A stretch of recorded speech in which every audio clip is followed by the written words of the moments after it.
Mackenzie Johnston here with Tri-State Livestock News, bringing you discussions concerning fair cattle markets. Today we have the opportunity to chat with Kenny Fox of Belvedere, South Dakota. To start with, can you just tell me a little bit about your background, where you're located, and your involvement within the cattle industry? Yes, we are near Belvedere, South Dakota, which is a small town, a wide spot in the road in central South Dakota, west central, excuse me. And we've been here on this ranch for 30 years, and I'm a third-generation cattle rancher. My wife is too, Roxy. And our sons are involved in the ranch as well. And I've been the Animal ID Committee Chair for RCAF USA for, probably 17, 18 years. I'm not sure how long. Been a long time. What do you feel are the major issues standing in the way of fair cattle markets today? One of the most important issues is mandatory country of origin labeling and imports coming into this country of cattle and beef that drive our cattle market down. We have a hard time being profitable because of that, and especially now when I've got friends, I don't have any cattle on feed, but I have friends that do that can't even get a bid on their cattle, haven't been able to for 7 weeks or more, and yet the consumer is paying extremely amount of money for beef. I've heard some cases as high as $15 a pound in certain areas of the United States.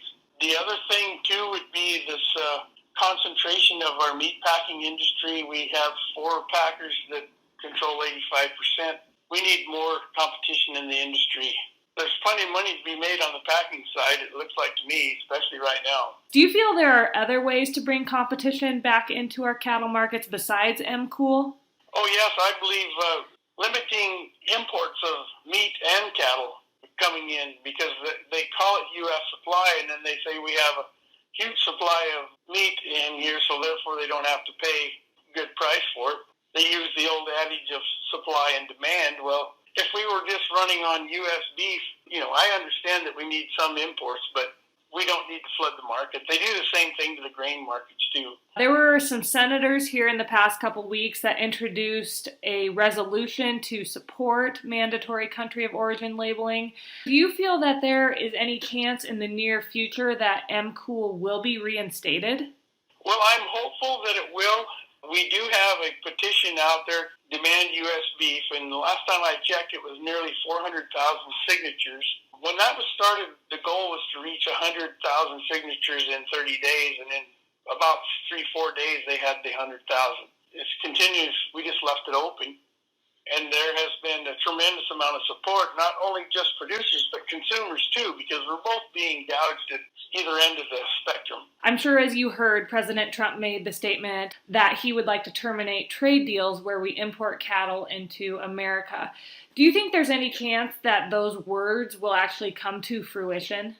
Well, I'm hopeful. Yeah. If I didn't have hope, I wouldn't be able to stay in this business. But I was encouraged that the President of the United States actually said that. That's the first time we've ever heard that from a president. And I commend him for saying it, and I hope that he can do it. So there's been quite a few proposals brought forward to increase negotiated cash trade. What is your thoughts on that? I support the 50% or more, because why would we give the packers a 70% captive supply?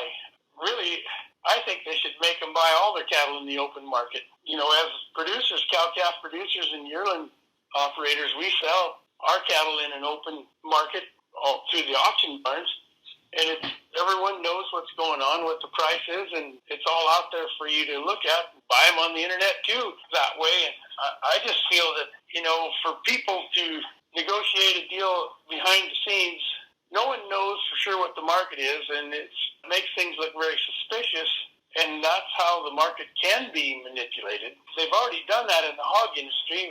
Several years ago, they were buying these hogs with contracts with certain people, and then they wouldn't buy from in the open market, and broke the producers, the majority of hog producers. And I'm fearful that that's going to happen in the cattle industry, and our whole economy in the Midwest here, North Dakota, South Dakota, Nebraska, Montana, Wyoming, Iowa, depend on agriculture and cattle. how are we going to be able to pay the taxes to keep our governments running? Have you seen the effects of these tough cattle markets in your area? We've been facing tough cattle markets for years now. We all know that, and this pandemic just brought everything to a head. Have you started to see these effects in your rural community? Oh, yes. Yes, our small towns are drying up. We have young producers that are leaving the business. I know of a couple in our area that sold their cattle. They're taking in cattle from other people to, either lease their place out or by the head by the month so they can keep their property and actually have moved to town and got a job so they can make a living. And it's really hard for young people to get started in this business. We've had multiple senators, multiple leaders, even President Trump requested that the Department of Justice investigate our processing sector. Do you think that investigation is actually going to occur? And if so, what do you think will come of that? I'm deeply concerned about that. I think it should be investigated, and it should be done right away and not drug out. I mean, they're investigating from the fires last summer in the one packing plant, and still nothing has come to fruition there.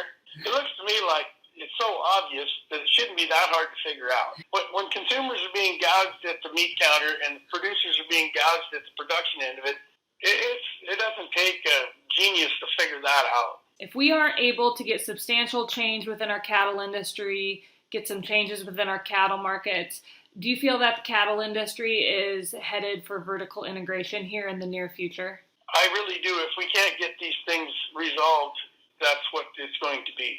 And that's very discouraging to me because, there's never been a tremendous amount of money in raising cattle anyway. We do it because we like to, but we could make a living, and now that's getting tougher to do. And if we're vertically integrated, we know what happened to the chicken producers and the pork producers.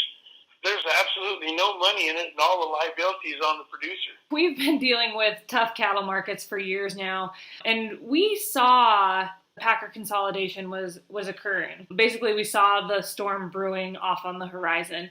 Why do you think the industry turned a blind eye? Why do you feel that we've just kind of put it on the back burner and just kept trucking along, knowing that eventually things were going to come to a head? Well, one of the things, if you look at our congressmen in the United States, not just South Dakota, and our senators, and follow how much money is being thrown at them by agriculture organizations that stand to benefit from free trade and other things, that will tell you the story. It's the old adage, follow money. We as producers don't have that kind of money to throw at politicians like the major packers do, farm organizations. Some people own tremendous amount of stock in these major companies. It's to their benefit to see that the profit comes like that and at our expense. I think those are some of the problems that are out there that a lot of people don't realize. There are some regulations that we have in the industry that are prohibitive to producers such as myself. I can't sell beef to a retailer unless it's federally or state inspected. I can't go across state lines unless it's federally inspected. We have small grocery stores here that can't get meat in western South Dakota, and we're surrounded by cattle. We have more cattle than we do people. That's drastically wrong. I mean, we should be able to do that. Our state-inspected beef plants, they should be able to ship across state lines. I understand that Iowa is one state that has went through the hoops to get that changed.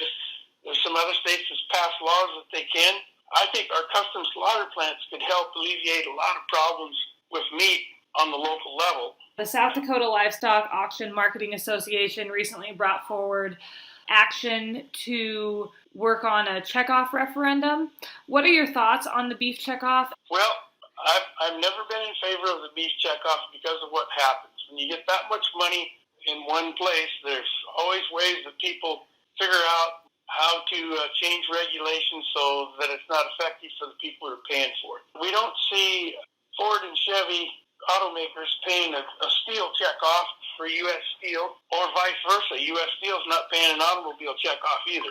And they seem to get along. The chicken industry, there is no checkoff there. I think it's a good thing that bring that up for a vote by the people. We tried this one other time about 20 years ago, and they threw it out because they said producers like myself that had a post office box address was not a legal agriculture person. They don't deliver mail to my door, and I'm 8 miles from the post office and 8 miles from a place where I could have a mailbox. So there needs to be done right. There's a movement, and I appreciate that the South Dakota Livestock Marketing Association is working on that, and hopefully that the National will do the same thing. We can't even promote U.S. beef with our own money. It's very disgusting to me, this checkoff that we have. If you could sum it up in one sentence, what does the cattle industry need most right now? I think we need mandatory COOL. We need to keep gaining signatures for that, and to have people constantly call their elected officials and ask for it. And then we need to limit imports of cattle into this country and meat until we can get our U.S. producers' livestock sold. Those would be quick remedies. That could be done with the stroke of a pen, especially the limiting imports. Our live cattle would come up to where it's more profitable. It's good that our government is helping people out with the subsidies payments because of the coronavirus situation, but it's not very much money, and it's just a Band-Aid on a gaping wound, and we need a market. We don't need handouts. Do you have any closing statements you'd like to make? One other issue that's very important out there is this USDA is would like to force an electronic ID system on cattle producers, and we don't have the money to pay for that, and it's an exercise in futility as far as I'm concerned. We've got the most healthy herds we've ever had in this country, and we use this little simple 10-cent Banks tag or a news tag. They're both metal tags that where the breeding age animals come from. That's an issue that we've worked on and fought for a long time. And it's one of those regulations that USDA is trying to put forward without having a comment period and a proposed rule. They want to change the rule that we have right now, and there's a process for doing that, and they don't want to do it. And RCAF, along with New Civil Liberties Alliance, filed a lawsuit and stopped them from doing that for the time being. But it's going to be a continuing battle there, too. They said that they were going to create incentives for people to use the RFID tags. And an organization called Cattle Trace out of Kansas, and it involves producers in auction markets and feedlots. And it has spread to 3 or 4 different states, maybe more by now. But the USDA is throwing money at that. It's a pilot project. They can seem to find all kinds of money. They spent over $1 million on that project, USDA, state, and private industry, to promote that. And, if we all go broke out here, who's going to care whether they're ID'd or not?